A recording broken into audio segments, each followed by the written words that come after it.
Welcome, Learning Bird, to a series on the text To Kill a Mockingbird by Harper Lee. Now in today's first video, I'm going to be going over the plot and outlining some of the major events that transpire in the story, and hopefully this will give you a solid recap or an introduction to the story if you haven't read it yet and you want to know what to expect. So the story is written from the first-person perspective of a young girl named Jean Louise Finch, or better known by her nickname Scout or Scout Finch. She lives with her brother Jem and their widowed father Atticus in an Alabama town called Macomb. The story is set during the Great Depression, and the town, Macomb, is suffering heavily because of this. But because Atticus is a pretty prominent lawyer in the town, the Finch's family has a pretty financially stable life in comparison to some of the town's other residents. Now, early in the text, Scout and her brother Jem meet and become friends with a boy named Dill, who has come to live in their neighborhood for the summer, and together the three of them act out events from their favorite stories such as Tarzan, the Rover Boys, and Tom Swift. Now, eventually the three children grow bored of acting out these stories, and it's in their boredom that they turn to their neighbor's house, which is home to an ominous figure called Boo Radley. And the house is called the Radley House. Now, Boo is of course not his real name. His real name is Arthur Radley, but the name Boo gives him that ominous feel, and he is ominous because he hasn't stepped outside of the house and nobody's seen him for many, many years. And so there's stories and rumors about him doing all these horrible things like eating animals and spying on people when they're sleeping.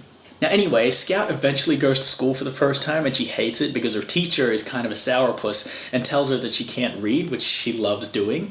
Not long after this, Scout and her brother Jem start to find gifts left in a knothole of a tree on the Radley property, and they quickly deduce that the gifts have been left for them. Now the gifts include things like gum, an old watch, and other intrinsic little objects. Dill returns the following summer, and the three of them begin to make impersonations and do a bit of role-playing about Boo Radley, to which Atticus expresses his disapproval and says that they should learn to understand what life is like for others before passing judgment on them.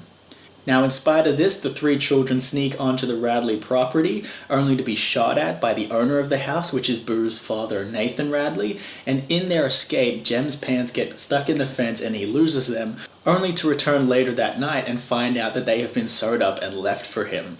Now, we soon learn that Boo was responsible for mending his pants, and after this point he continues to leave gifts for them in the knothole in the tree.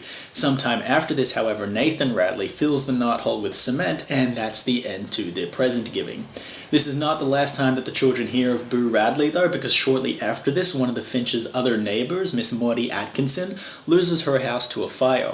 And while Scout and Jem are watching the blaze, they are so distracted that they don't see that Boo actually comes out of the house to drape a blanket over Scout to keep her warm. They find this out from Atticus, and after that they both become fearful and regretful that they didn't see him. Now, sometime after this, Atticus reveals that he is defending a black man named Tom Robinson, who has been accused of beating and raping a white woman, and this stirs up the racist white community in Macomb, who in turn abuse Jem and Scout. Now, this usually comes from the children at their schools, but it also comes from several of their neighbors. At one point during Christmas, it even comes from one of their cousins. This contrasts with a moment later on in the text where Calpurnia, the Finch's black cook, takes Scout and Jem to her church, where their warm and close-knit black community is very welcoming to them.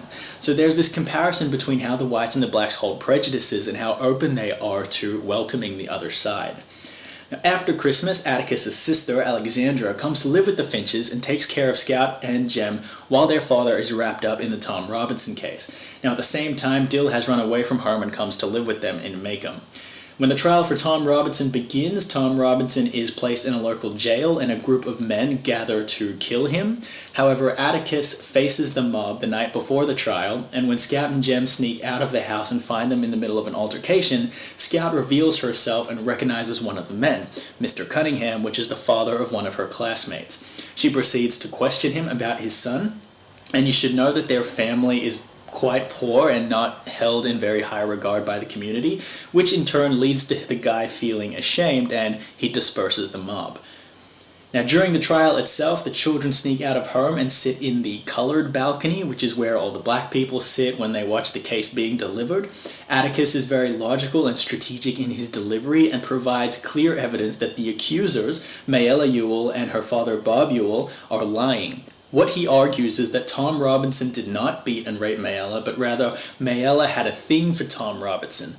She tried to make a move on him and he didn't reciprocate, which in turn imposed upon her the full guilt and shame for not only having made intimate advances on a black man, but being rejected by a black man.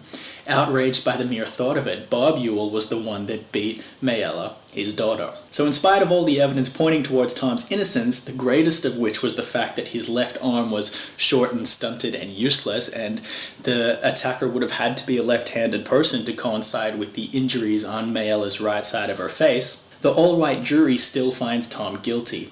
Now, Atticus assures him that they still have a good chance on an appeal, but Tom attempts to escape from prison and he is shot to death. And in light of these events, Jem's faith in justice is irrevocably shaken, and he descends into something almost like depression.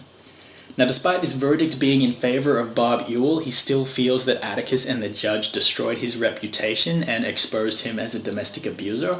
He begins to assault Tom Robinson's widow, he allegedly tries to break into the judge's house and steal his stuff, and near the end of the text, he attempts to kill Jem and Scout as they walk home from a Halloween celebration at their school.